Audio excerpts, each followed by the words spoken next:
মিলিত কার্য অথবা নদীর ক্ষয়কার্য। প্রথম অধ্যায় থেকে এই প্রশ্নটা করলেই হবে হিমবাহ এবং জলধারার মিলিত কার্য এবং নদীর ক্ষয়কার্য। তবে হ্যাঁ শিওর এবারে কিন্তু মিলিত কার্য পড়ছেই, সেটা হিমবাহ জলধারার সঙ্গে তোমরা আরেকটা করে নেবে, সঙ্গে বায়ুটাও করে নেবে, সঙ্গে বায়ু এবং জলধারার মিলিত কার্যটাও করে নেবে, তাহলে অধ্যায় থেকে আর কোনো বড় প্রশ্ন রইল না। নেক্সট, ওজোন স্তরে গুরুত্ব ও বিনাশ। ওজোন স্তরে গুরুত্ব বিনাশ তোমাদের কি করতে হবে, ওজোন স্তর থেকে এবারে প্রশ্ন আসবেই। হ্যাঁ, গুরুত্ব ও বিনাশ। তারপরে বায়ুচাপের নিয়ন্ত্রক, 3 নম্বরে বায়ুচাপের নিয়ন্ত্রক থেকে প্রশ্ন আসছে এবারে। বায়ুচাপের নিয়ন্ত্রক কি কি রয়েছে সেগুলো সম্পর্কে আলোচনা করতে হবে। 4 বিভিন্ন প্রকার যে বৃষ্টিপাত রয়েছে, শৈলক্ষেপ বৃষ্টিপাত, পরিচালন বৃষ্টিপাত, সেগুলো সম্পর্কে পড়ার চান্স রয়েছে এবারে, একদম অনেকবারে আসেনি। আর মৌসুমী জলবায়ু সম্বন্ধে, মৌসুমী জলবায়ু সম্বন্ধে মানে সেখানে মৌসুমী জলবায়ু নিয়ন্ত্রক হতে পারে, মৌসুমী জলবায়ুর সঙ্গে জেট বায়ু সম্পর্ক পড়তে পারে, অর্থাৎ মৌসুমী জলবায়ু টপিক নিয়ে কিন্তু এবারে পড়ছে।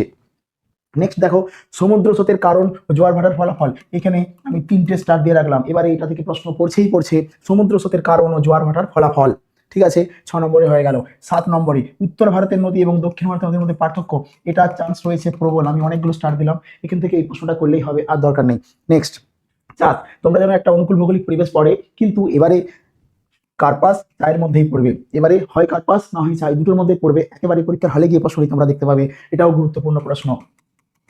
আচ্ছা, জনসংখ্যা তারতম্যের কারণ, এটাতে তোমরা যতগুলো পারবে মানে 10 টু দি পাওয়ার 5 স্টার দিয়ে দিলেও চলবে, এখান থেকে প্রশ্ন আসছে। জনসংখ্যা তারতম্যের কারণ, কেন অসম বন্টন হয়, কেন কোথাও কম জনসংখ্যা কোথাও বেশি হয়, এখান থেকে পড়ছে।